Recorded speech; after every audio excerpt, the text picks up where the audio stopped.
For today's headlines, Pacquiao-Moreno tandem brewing.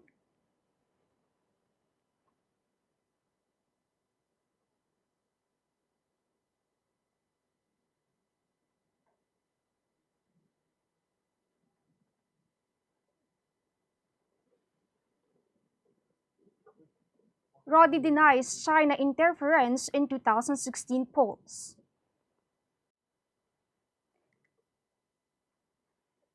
NASECORE asks PAMC abolition.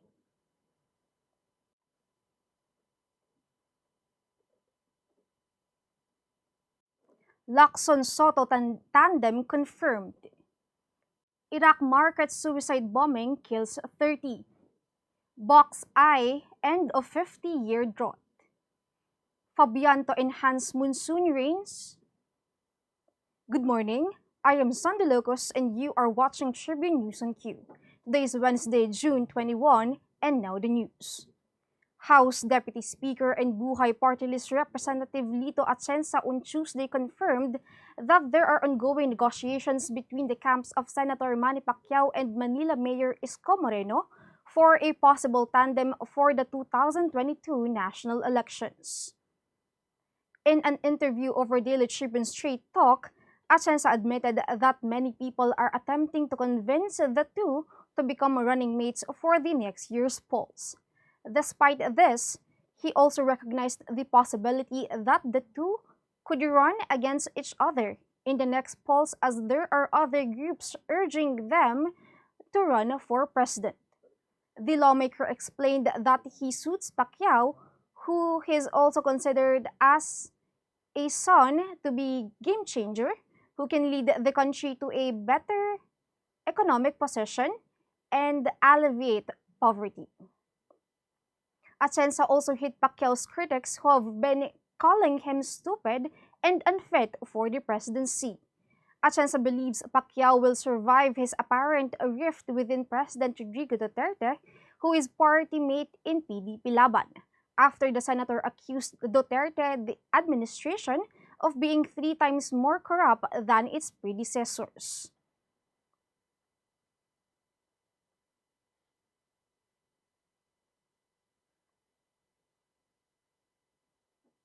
President Rodrigo Duterte has denied accusations that China interfered in the 2016 elections to help win him his presidency.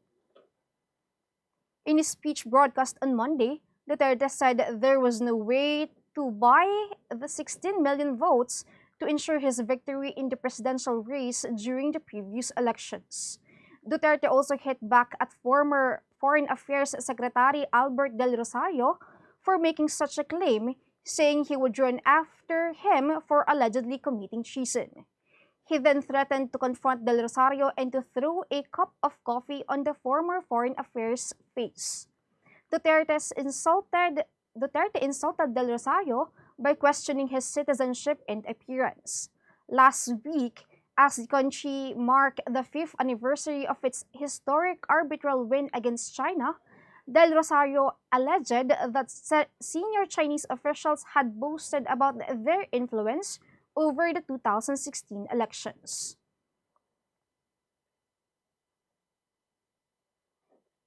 The Philippines now has 8 active cases of the COVID-19 Delta variant after recent victims initially tagged as recovered tested positive.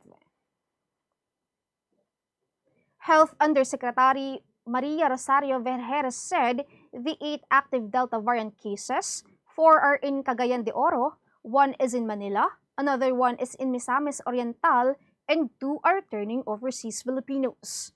Earlier, the DOH said that of the 13 cases of highly transmissible Delta variant, 10 have been classified as local cases, while the remaining 4 are returning overseas Filipinos.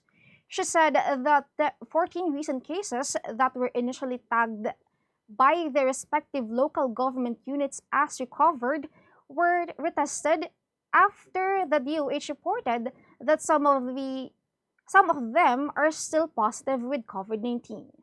The DOH also reported that of the 15 cases of the Delta variant in the country, 3 have already died from the dreaded lung disease.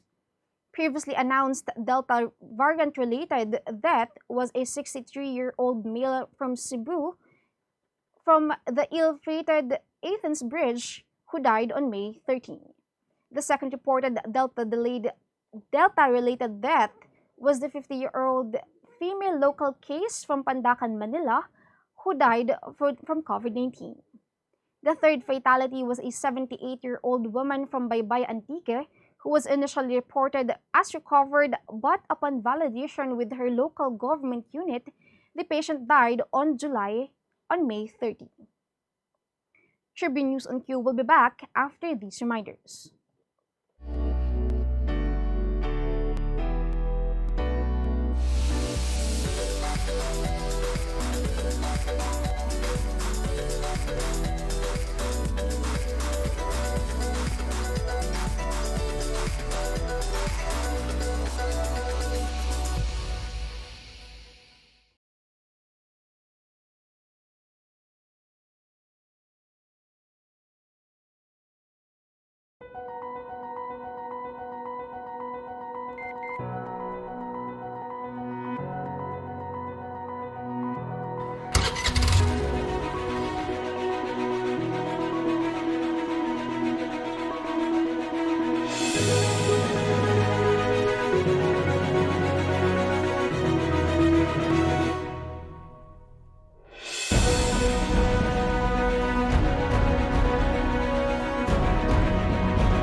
Pagbabago ng mundo for all your pera transactions, all new Bayan.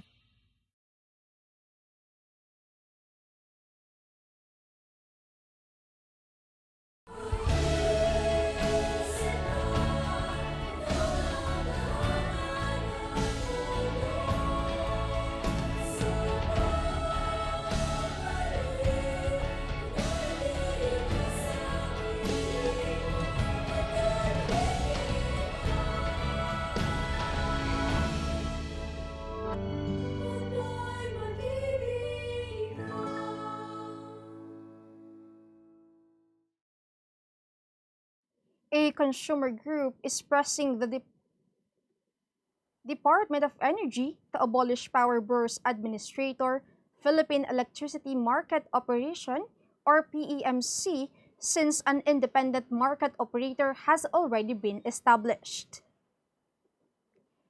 In a letter dated July 19, the National Association on Electricity Consumers for Reforms Incorporated told the Department of Energy that PEMC became functus officio and should have been dissolved.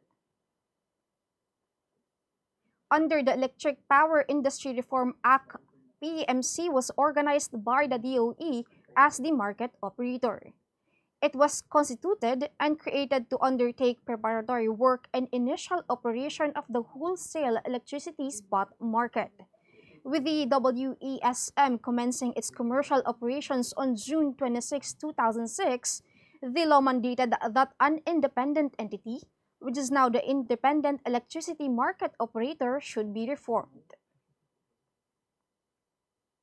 In other news, Senate President Vicente Sotto III on Tuesday confirmed that he will be gunning for vice presidency come 2022 elections with Senator Panfilo Lacson as his running mate.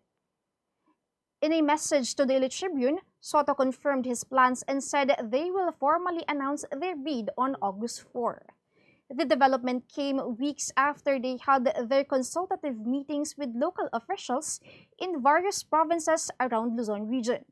Both senators have repeatedly expressed interest to run for the country's two highest posts, with Lacson previously describing their tandem as cast in stone. The LACSON-SOTTO tandem is the first pair to openly announce their bid for the next year's elections.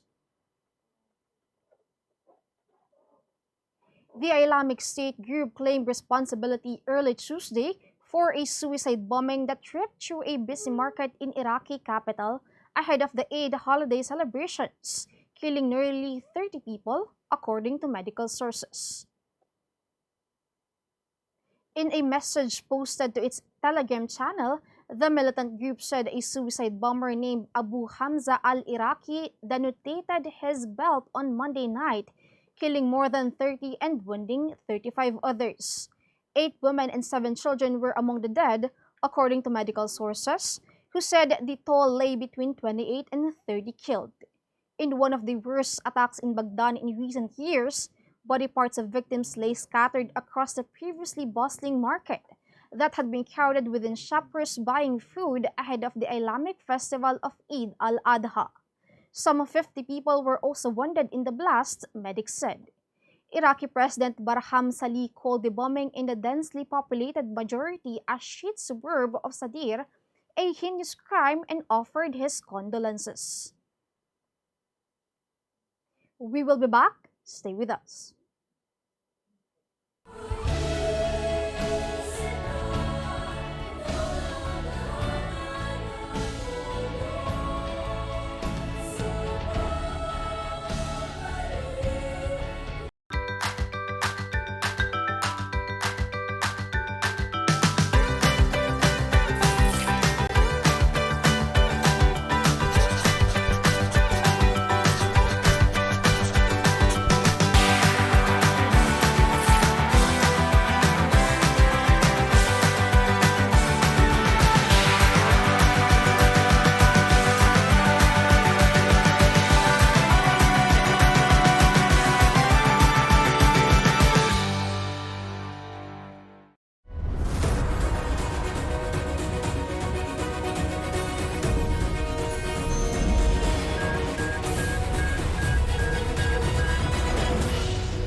In sports, Milwaukee Bucks supporters are buzzing about the possible end of a 50-year NBA title drought, while star Giannis Antetokounmpo fights to keep his focus with the crown tantalizingly near.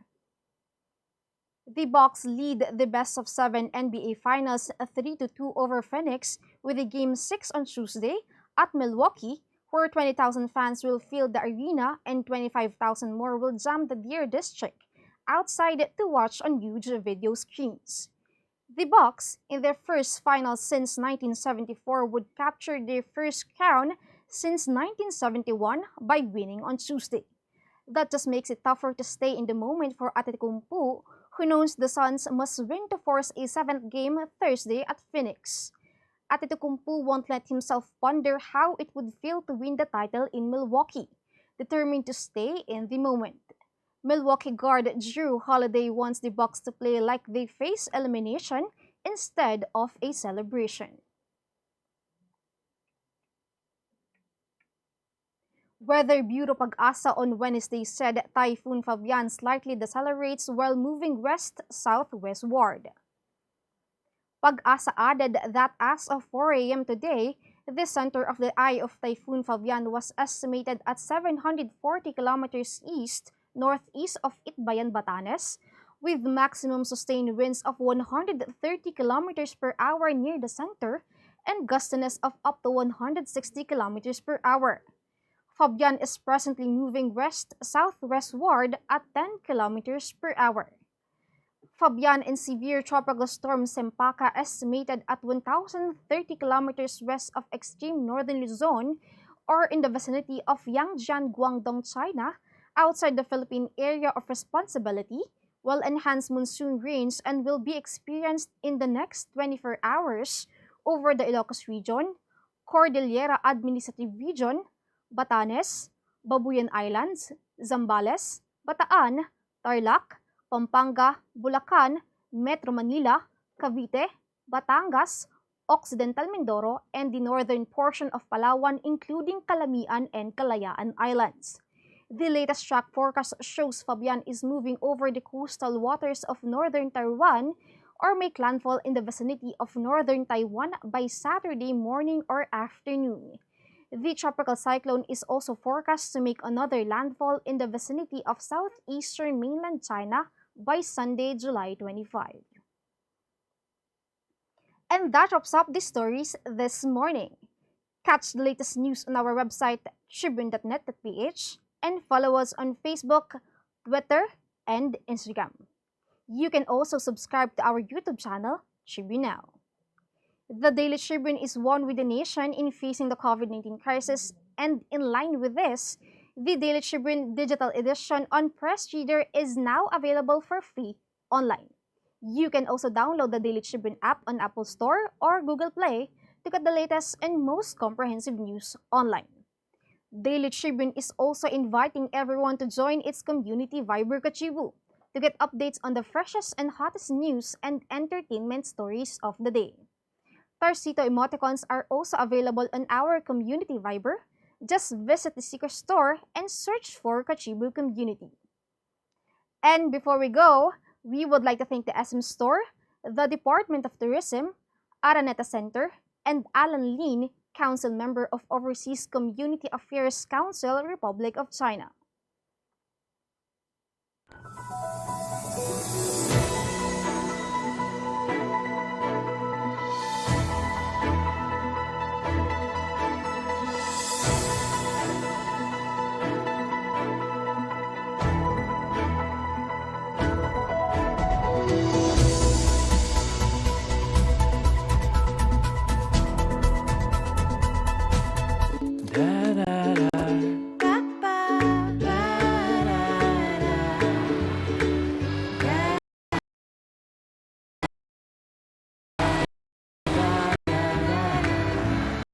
Make long distance Mirage G4.